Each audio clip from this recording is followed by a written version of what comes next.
Bonjour à tous, c'était Voir, j'espère que vous allez bien. On se retrouve aujourd'hui pour un nouvel épisode d'Ici tout commence en avance et nous allons parler de Gaspard contre Tessier, le plan machiavélique des Lano, Cléo est-elle toujours un danger pour l'Institut, Quentin fait son coming out à Maya, Cléo a disparu et découvrez le remplaçant de Laetitia à la direction. Tout d'abord, avant que la vidéo commence, n'hésitez pas à vous abonner à cette chaîne YouTube et à liker cette vidéo pour ne rater aucune des prochaines vidéos. Bonne vidéo à tous. Pour commencer, la semaine prochaine, Gaspard contre Tessier. Depuis plusieurs jours, Gaspard est victime d'un harcèlement sans précédent. Il vient tout juste de découvrir sa chambre complètement retournée. Une grande partie de ses affaires est dispersée dans le parc et d'autres ont été volées. Pour Gaspard, c'en est trop. Il demande vigoureusement à Tessier de faire quelque chose. Le directeur de l'Institut va cependant bien vite le faire redescendre d'un ton en lui rappelant son comportement inadmissible envers tous ses camarades. Mais qui pourrait bien s'en prendre à Gaspard? Dans sa chambre de l'internat, Gaspard attend patiemment l'avis du chef Tessier sur sa situation, car encore une fois, il ne lui arrive que des malheurs et maintenant que sa chambre vient d'être retournée dans tous les sens, le jeune homme prévient son directeur que Malik, qui partage la chambre avec lui, était en cours toute la matinée, donc le crime a forcément été commis entre 8h et 10h selon lui. Malheureusement, Tessier ne compte pas jouer à Sherlock Holmes avec Gaspard, et il lui fait comprendre qu'il va simplement recontacter la gendarmerie pour leur faire un rapport détaillé de tout ce qui a été volé, ce qui déçoit Delange qui aurait bien aimé que son directeur se bouge un peu plus pour le protéger, car il y a selon lui une personne très dangereuse qui squatte l'Institut depuis plusieurs jours, et Gaspard est persuadé que sa vie est en danger si personne ne fait rien pour l'arrêter. Mais le jeune homme compte un peu trop sur la bonté de Tessier, qui va vite lui rappeler qu'il en a déjà trop fait pour quelqu'un qui passe son temps à humilier ses camarades. Alors avec son charme habituel, le directeur de l'Institut quitte la chambre en lançant à Gaspard qu'il ne fera rien de plus et en lui ordonnant de ramasser ses affaires qui ont été disposées dans le parc car l'école de cuisine n'est pas un pressing. Le plan machiavélique des Lano. Zoé et Lionel ne sont pas encore prêts à voir Laetitia se faire remplacer à l'Institut. Ils craignent d'être virés de la loge si quelqu'un venait à se faire embaucher à sa place. Alors quand Myriel commence officiellement le recrutement d'un nouvel assistant de direction, les Lano ne comptent pas rester sans rien faire. Ils se postent juste devant le bureau du directeur adjoint et interceptent tous les candidats pour les décourager du job. Le moins qu'on puisse dire, c'est qu'à ce petit jeu, ils sont très forts. Dans les couloirs de l'Institut, Lionel et Zoé interpellent tous les candidats au poste de secrétaire avant qu'ils ne montent dans l'escalier, et lorsqu'ils tombent sur l'un d'entre eux qui se fait harceler d'appels d'Antoine Myriel, ils réussissent à le convaincre de bloquer le numéro et d'abandonner le job, ce qui les ravit au plus haut point car il s'agit de la 5e personne qui renonce au poste grâce à leur plan bien rodé. Une 6e candidate débarque alors dans la cage d'escalier, mais lorsqu'elle s'apprête à grimper la première marche, le frère et la sœur lui font comprendre qu'Antoine Myriel est beaucoup trop gentil et qu'il risque de la dégoûter du métier car il est tellement sympa qu'il est impossible de lui refuser quoi que ce soit, même les demandes les plus indignes, ce qui a pour conséquence de refroidir la jeune femme qui espérait beaucoup de cette opportunité d'entretien. Et lorsque Zoé et Lionel font croire à la jeune femme que c'est un poste très physique malgré qu'il ne s'agisse que d'un poste d'assistante de direction, on ne peut pas dire que cela aide vraiment la candidate à relativiser, et au contraire elle préfère abandonner l'entretien, ce qui encore une fois fait extrêmement plaisir à notre duo maléfique. Mais lorsque Solal débarque devant eux, ils comprennent très vite lui rendre des comptes, car le jeune homme a bien compris ce qu'ils essaient de faire dans le dos d'Antoine Myriel et il ne compte pas les laisser faire sans rien dire. Cléo est-elle toujours un danger pour l'Institut? Rose a aperçu Cléo Louvain chez sa sœur et son compagnon. Révoltée, elle décide de confronter Clotilde et Joachim. Comment peuvent-ils secrètement héberger au sein de l'Institut la femme qui a tenté de tuer Jim Leroy à plusieurs reprises? Pour Rose, c'est inadmissible. Malgré les supplications de Joachim, elle ne compte pas garder le silence. Va-t-elle dénoncer Cléo? Alors qu'elle marche tranquillement dans le parc de l'Institut, Rose Latour aperçoit au loin sa sœur et Joachim qui n'ont pas trop l'air de culpabiliser de ce qu'ils sont en train de faire. Alors la directrice du master décide d'aller à leur rencontre pour mettre les choses au clair avec eux. Une fois en face à face, Clotilde la prévient qu'elles font bien de se croiser car elle a quelque chose à lui dire. Mais la chef Armand n'aura même pas le temps d'en placer une que Rose lui demande des explications sur leur envie soudaine d'aider Cléo Louvain, qui est pourtant une jeune femme dangereuse qui s'en est déjà pris à plusieurs personnes de l'Institut l'été dernier. Malheureusement, Joachim et Clotilde ne semblent pas vraiment réaliser la gravité de la situation et l'homme est persuadé que Cléo est une bonne personne et il ne se voyait pas la laisser à la rue ou la dénoncer alors qu'elle n'avait personne sur qui compter. Mais Rose refuse de passer pour la méchante et elle compte bien leur rappeler une bonne fois pour toutes qui est vraiment Cléo. En effet, Latour ne mâche pas ses mots quand il s'agit d'elle, et elle rappelle alors à sa sœur et Joachim que Cléo a envoyé Jim à l'hôpital, et qu'une fois dans un lit, elle est revenue à la charge en tentant de le tuer par étouffement avec un oreiller. Et d'ailleurs, pour Rose, Cléo n'a absolument pas changé malgré son séjour à l'hôpital, car elle est certaine que c'est elle qui est à l'origine des derniers coups bas envers Gaspard Delange. Malheureusement, Joachim est dans un déni des plus profonds, et il se montre cash avec Rose en lui suppliant de ne pas dénoncer Cléo aux gendarmes, car cela la ferait replonger dans ses travers, d'autant qu'il est certain qu'elle n'a rien à voir avec ce qui arrive à Gaspard. Sauf que Rose ne reviendra pas sur sa décision et elle part alors en direction de Brassac pour lui révéler toute la vérité. Quentin fait son coming out à Maya. Quentin veut parler à sa sœur Maya. Depuis que celle-ci l'a surpris dans les bras de Léonard, un gros malaise s'est installé entre eux trois. Pour la jeune femme, il est difficile de concevoir que son frère de sang puisse avoir une relation sexuelle et amoureuse avec son frère de cœur. Elle craint que la situation ne dérape et qu'elle soit contrainte de choisir entre les deux hommes. Quentin va-t-il trouver les bons mots pour rassurer Maya? Toujours dans le parc de l'Institut Auguste Armand, Maya s'adonne à une séance de sport intense avec son petit copain Malik. Et alors que les crochets et les uppercuts s'enchaînent, son frère Quentin vient l'interrompre dans sa session de boxe pour lui demander s'il peut lui parler. En effet, le jeune chef du master est très remonté contre Gaspard, car ça n'était pas à lui de révéler la vérité sur sa sexualité à sa petite sœur. Mais il décide alors de profiter des 3 dernières minutes avant leur prochain cours de cuisine pour lui faire son coming out devant elle et devant Malik, car il pense que les non-dits sont pires que tout dans une relation fraternelle. Mais bien entendu, Maya n'a absolument rien contre la sexualité de son frère, et au contraire, elle lui promet qu'il aurait pu lui en parler bien plus tôt. Mais le vrai problème, c'est qu'il soit tombé amoureux de son frère de cœur Léonard, et malheureusement, elle n'arrive pas à faire comme si tout était normal, car dès qu'ils se retrouvent tous ensemble, un énorme malaise s'installe dans l'air.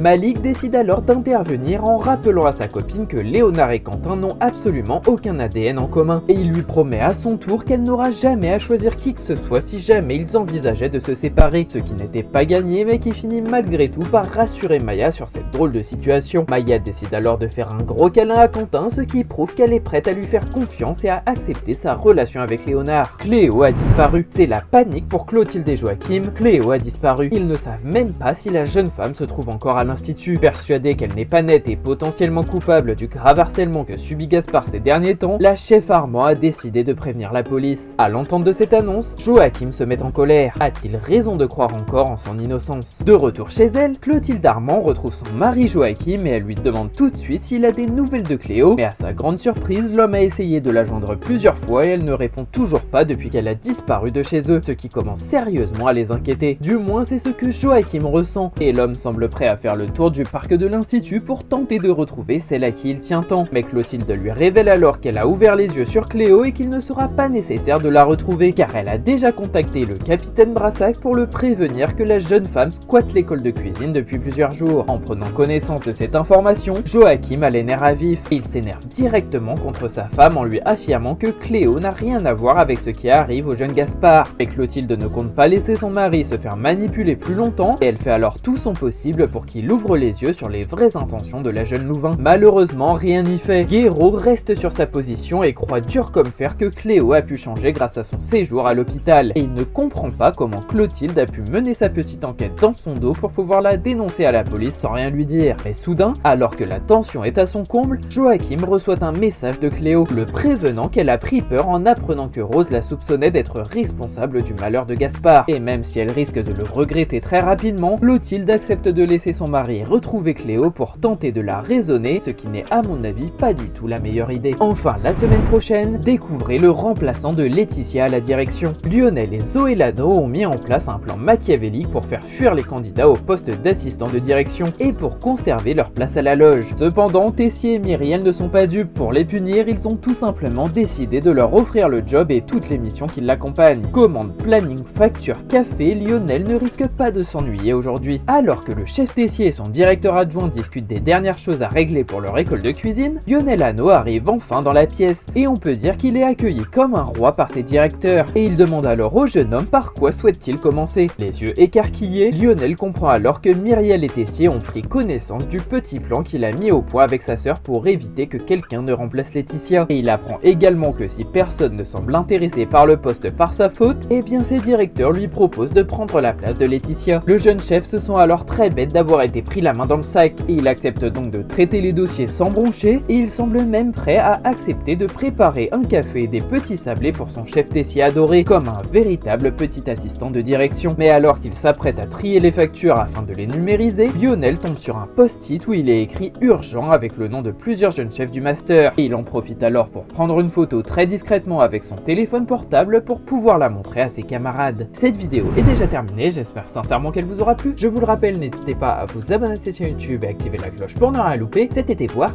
Merci à tous, passez une très belle journée.